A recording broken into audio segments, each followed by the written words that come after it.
अस्सलामुअलैकुम दोस्तों, हर कोई मुसलमान ज़िंदगी में चाहता है कि वो कम से कम एक बार हज ज़रूर कर ले और उसके पास इतना पैसा नहीं है तो उसकी इच्छा ये रहती है कि वह कम से कम उम्रा ही कर ले, लेकिन वह उम्रा के लायक भी पैसा नहीं रखता है तो उसकी उम्मीदें टूट जाती हैं।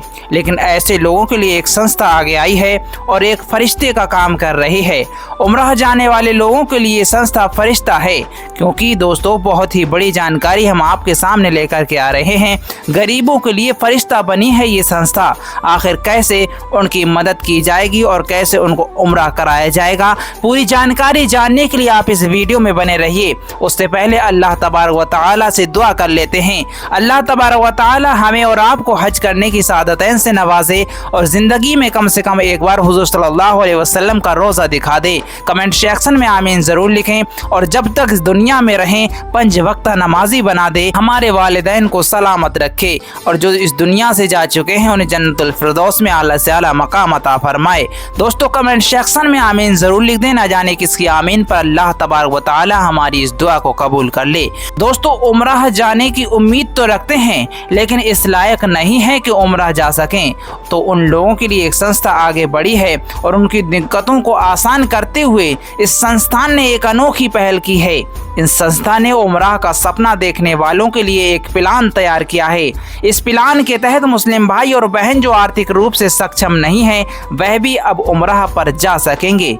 ऑल इंडिया हज वेलफेयर सोसाइटी तमिलनाडु के अध्यक्ष बताते हैं कि सऊदी सरकार के सहयोग से उन्होंने एक ऐसा प्लान तैयार किया है जिससे अब हज यात्री आधे से भी कम खर्च पर उम्रा कर सकेंगे।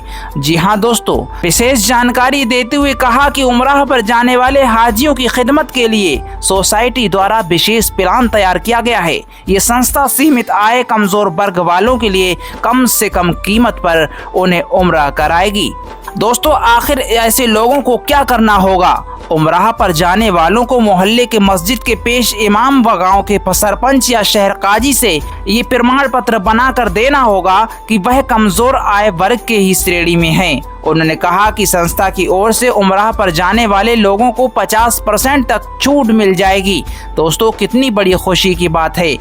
तो ऐसे लोग जो उम्राह पर जाने की उम्मीद तो रखते हैं, आखिर कौन ऐसा मुसलमान है जो उम्राह पर जाने की उम्मीद न रखता हो लेकिन पैसों की किल्लत के कारण उम्राह पर नहीं जा सकते, तो उनका भी सपना पूरा होगा। उनको अपने इमाम या अपने गांव के सरपंच से ये प्रमाण पत्र लिखवा कर देना होगा कि वह कमज़ोर श्रेणी में हैं, उनके पास कम पैसा है, तो ऐसे लोगों की ये संस्था मदद करेगी।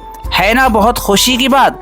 हर मुसलमान की ख्वाहिश होती है कि वो ज़िंदगी में कम से कम एक बार हज कर सके, लेकिन ज़्यादा खर्चा, ज़्यादा वक्त और लंबा प्रोसेस के चलते हर किसी के लिए मुमकिन नहीं हो पाता है, तो वो अपनी ज़िंदगी में उम्रा पर ही चला जाता है। जो लोग हज के लिए समर्थ नहीं होते हैं वो उम्रा करना चाहते हैं, लेकिन क्या आप जानते हैं कि इन दोनों में क्या फ़र्क होता है? तो आइए दोस्तों, आइए जान लेते हैं। हज इस्लाम के 5 फ़र्जों में से एक है। हालांकि हज उन लोगों को करना ज़रूरी है जो आर्थिक रूप से सक्षम हैं, जबकि उम्रा करना फ़र्ज नहीं है। उम्रा कोई भी कर सकता है। हज अपने तय समय जिलहज्जा के महीने के दौरान ही किया जाता है, लेकिन उम्रा कभी भी किसी भी महीने में किया जा सकता है सिवाय जिलहज्जा के महीने के अलावा, क्योंकि दोस्तों जिलहज्जा में हाजी हज करने के लिए जाते हैं, उस वक्त उम्रा करने वालों के लिए वीज़ा नहीं दिया जाता है।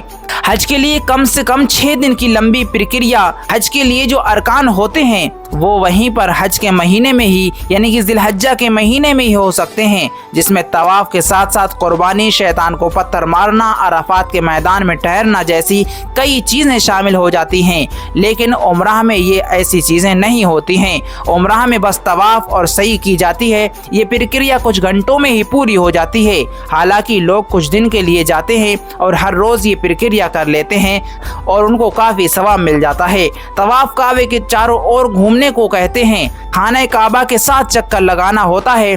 खाना काबा का तवाफ कहा जाता है। और दोस्तों सही, सफ़ा और मरवा की 2 पहाड़ियों के बीच में 7 चक्कर लगाए जाते हैं, उसको सही कहा जाता है। सही करने के बाद उम्रा पर जाने वाले अपने बालों को कतरवा देते हैं, जिसके साथ उनका उम्रा पूरा हो जाता है।